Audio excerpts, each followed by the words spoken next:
Bismillahirrahmanirrahim. Assalamualaikum warahmatullahi wabarakatuh. Alhamdulillahirrabbilalamin. Apa kabarnya siswa dan siswi SD Tia Nazir kelas 6A, 6B, 6C. Semoga senantiasa Allah senantiasa memberikan kesehatan buat kita semua. Amin ya rabbal alamin. Untuk minggu ini kita masih daring atau online, ya semoga tidak mengurangi keseriusan kita, semangat kita untuk senantiasa belajar ya. Baik, kalau minggu kemarin kita ulangan harian ya, dan hari ini kita akan pelajari kisah Nabi Yunus alaihissalam ya. Silakan dibuka bukunya. Sambil dengarkan, Ustadz akan bercerita ya tentang kisah Nabi Yunus alaihissalam.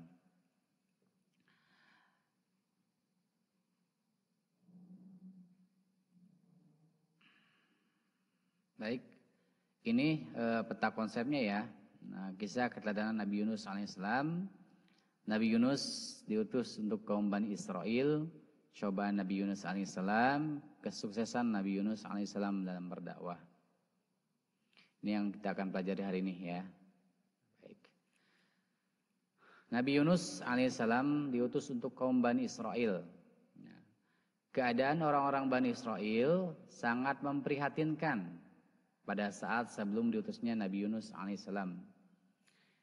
Tingkah laku, moral dan akhlak mereka sudah rusak.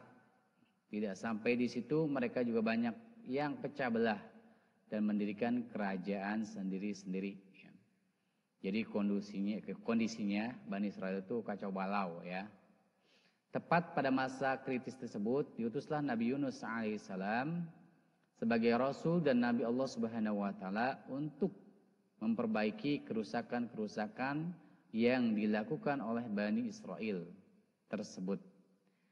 Nah, Nabi Yunus menyampaikan ajaran Islam kepada penduduk Bani Israel.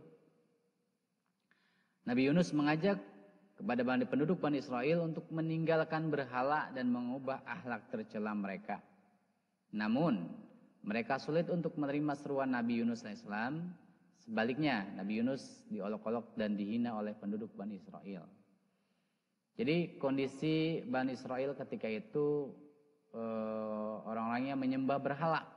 Sehingga Allah mengutus Nabi Yunus untuk mengajak mereka masuk ke dalam Islam ya. Meninggalkan berhala-berhala dan merubah mereka menjadi akhlak yang tercela menjadi akhlak yang terpuji ya. Tetapi mereka sulit sekali untuk menerima itu. Bahkan Nabi Yunus alaihissalam dihina ya oleh penduduk Bani Israel, dikucilkan. Selanjutnya Nabi Yunus mengajak kaumnya untuk kembali kepada ajaran-ajaran Allah, namun banyak kaumnya yang menyembah kepada selain Allah. Nah, sudah 30 tahun menyampaikan agama Allah. Jadi sudah 30 tahun Nabi Yunus berdakwah kepada Bani Israel dengan penuh ketabahan dan kegigihan. Akan tetapi selama itu pula Nabi Yunus hanya mendapatkan pengikut sebanyak 2 orang saja. Jadi 30 tahun berdakwah hanya dapat 2 orang saja yang mengikuti Nabi Yunus. Sudah habis kesabaran Nabi Yunus, kemudian memohon kepada Allah agar diturunkan siksa untuk kaumnya. Akan tetapi sebelum mendapat izin dari Allah, Nabi Yunus sudah meninggalkan kaumnya. Jadi kalau kaum-kaum sebelumnya itu ketika sudah kesabarannya habis, maka meminta kepada Allah untuk diberikan azab. Tapi Allah belum memberikan izin, ya. Tapi Nabi Yunus sudah meninggalkan kaumnya.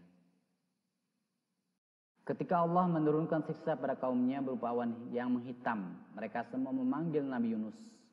Mereka menyatakan akan beriman kepada Allah Subhanahu Wa Taala serta mengakui kebenaran-kebenaran ajaran yang dibawa oleh Nabi Yunus. Nabi Yunus sudah pergi meninggalkan kaumnya menaiki perahu yang sudah penuh dengan muatan. Tatkala perahu tersebut berada di tengah lautan, perahu yang penuh muatan itu hampir saja tenggelam karena banyaknya gelombang yang dihadapinya. Semua penumpang perahu pun takut tenggelam. Jadi ketika Nabi Yunus pergi, datanglah azab Allah dengan awan yang menghitam, angin yang kencang, kemudian barulah ya umat Nabi Yunus sadar mencari Nabi Yunus. Tapi ya Nabi Yunus sudah pergi dengan perahu ya. Nih.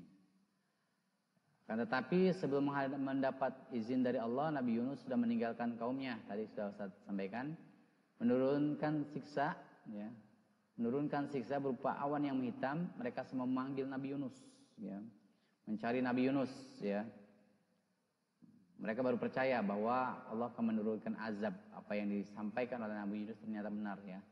Allah menurunkan awan yang menghitam, ya. Mereka mengakui kebenaran ajaran yang dibawa oleh Nabi Yunus.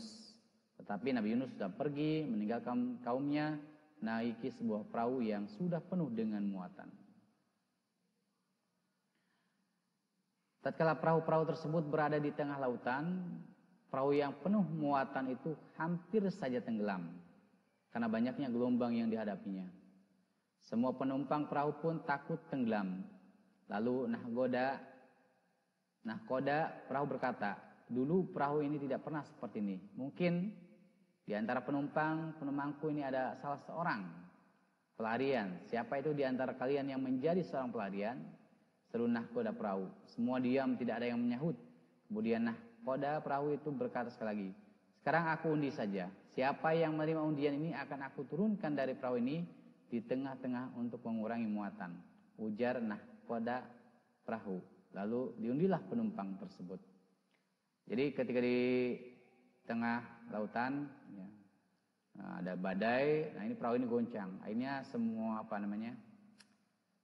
muatan dicemburkan ya, untuk mengurangi beratnya. Tetapi perahu itu masih oleng aja. Nah, akhirnya kata nahkoda ini pasti ada seorang pelarian, maka diundilah ya untuk siapa yang akan diturunkan dari perahu ini. Undian tersebut jatuh kepada Nabi Yunus. Diundinya lagi masih saja jatuh kepada Nabi Yunus. Disitulah lalu Nabi Yunus diturunkan dari perahu. Sudah 3 kali undian, akhirnya yang keluar nama Nabi Yunus. Ya, orang-orang yang di perahu tidak percaya. Ya. Tatkala Nabi Yunus berada di tengah lautan, datanglah ikan besar. Jadi dengan terpaksa Nabi Yunus menceburkan diri ke laut. Ya, tiba-tiba ada ikan besar yang menelan Nabi Yunus, yang dijuluki dengan panggilan Zunnun, ya, ikan nun namanya. Karena berada dalam perut ikan besar dengan keadaan gelap gulita selama berhari-hari, Nabi Yunus berada dalam 3 kegelapan, yaitu kegelapan perut ikan, lautan, dan malam. Ketika berada dalam kegelapan, Nabi Yunus berdoa kepada Allah Subhanahu wa taala, tidak ada Tuhan saya berhak disembah selain Engkau, Maha Suci Engkau, sungguhnya aku termasuk orang-orang yang zalim. Seandainya Nabi Yunus saya bukan termasuk orang yang banyak mengingat Allah, niscaya Nabi Yunus tidak akan mendapatkan pertolongan Allah Subhanahu wa taala untuk keluar dari perut ikan. Jadi setelah diundi 3 kali, yang keluar nama Nabi Yunus terus. Akhirnya Nabi Yunus menceburkan diri ke laut, dan di tengah-tengah laut ini ada ikan yang memakan, ya, menelan, ya, bukan memakan, menelan Nabi Yunus, sehingga Nabi Yunus berada di dalam perut ikan. Dalam 3 kegelapan malam, gelapan ikan, di perut ikan, 3 lautan. Ya. Nah, tapi Nabi Yunus tidak berhenti untuk berdoa di dalam perut ikan tersebut. Nah, setelah Nabi Yunus berada dalam perut ikan yang berhari-hari, Nabi Yunus dikeluarkan dari perut ikan tersebut ke suatu daerah yang amat gersang. Sementara itu ia dalam keadaan sakit dan tidak berdaya. Ya. Kemudian Allah Subhanahu wa taala menumbuhkan sejenis pohon labu untuk makanan sehari-hari. Setelah itu Nabi Yunus alaihissalam diperintahkan Allah Subhanahu wa taala untuk pulang ke kampung halamannya menemui kaumnya. Kaumnya sudah menunggu kedatangan selama bepergian Nabi Yunus alaihissalam. Jadi setelah berada dalam perut ikan berhari-hari, Nabi Yunus berdoa kepada Allah, berzikir ya, di dalam perut ikan tersebut. Ya. Nah, akhirnya dikeluarkan dari perut ikan tersebut ke daerah yang amat gersang. Ya. Jadi kondisinya ya, sakit, tak berdaya ya Nabi Yunus. Kemudian Allah menumbuhkan sejenis pohon labu untuk makanan Nabi Yunus sehari-hari. Ya. Setelah itu Allah memerintahkan Nabi Yunus untuk kembali kepada kaumnya. Nah, sampailah Nabi Yunus kepada kaumnya yang jumlahnya 100.000 lebih, dan alhamdulillah atas rahmat Allah mereka kemudian beriman.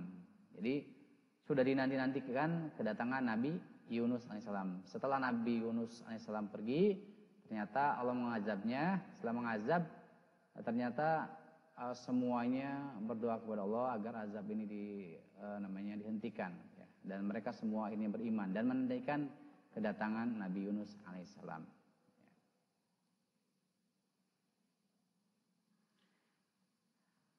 Kesuksesan Nabi Yunus alaihissalam dalam berdakwah. Warsalnahu ila mi'ati alfin aw yazidun. Warsalnahu ila mi'atin wa arsalnahu ila mi'ati alfin aw yazidun. Fa'amanu famatta'nahum ila hin. Artinya, dan kami utus dia kepada 100.000 orang atau lebih sehingga mereka beriman, karena itu kami anugerahkan kenikmatan hidup kepada mereka hingga waktu tertentu. Intisari dari materi hari ini adalah pada masa Nabi Musa menjadi Nabi Allah Subhanahu wa taala, keadaan orang Bani Israel sangat memprihatinkan tingkah laku moral anaknya. Kemudian yang kedua, untuk memperbaiki kerusakan-kerusakan orang Bani Israel, siang dan malam Nabi Yunus berdakwah selama 30 tahun dan hanya ada 2 orang saja yang mengikuti Nabi Yunus alaihissalam. Nama kaumnya kaum Ninawa ya. Setelah Nabi Yunus alaihissalam menghadapi cobaan berat di dalam perut berhari-hari, ia diutus kembali lalu pulang ke kampungnya, ke kampung halamannya. Sampailah Nabi Yunus kepada kaumnya jumlah 100.000 lebih, dan alhamdulillah sama Allah kemudian mereka beriman semua.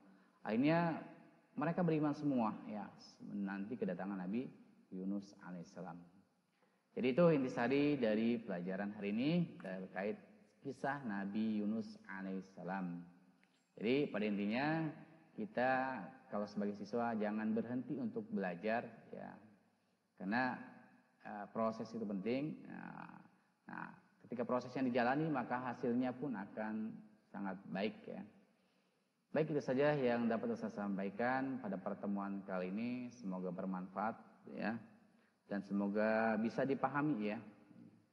Silakan untuk kehadirannya silakan boleh atau mau bertanya silakan di kolom komentar ya. Nah, kolom komentarnya silakan mangga terkait kisah Nabi Yunus alaihissalam. Baik, itu saja untuk pertemuan hari ini. Ustaz akhiri billahi sabil haq. Assalamualaikum warahmatullahi wabarakatuh.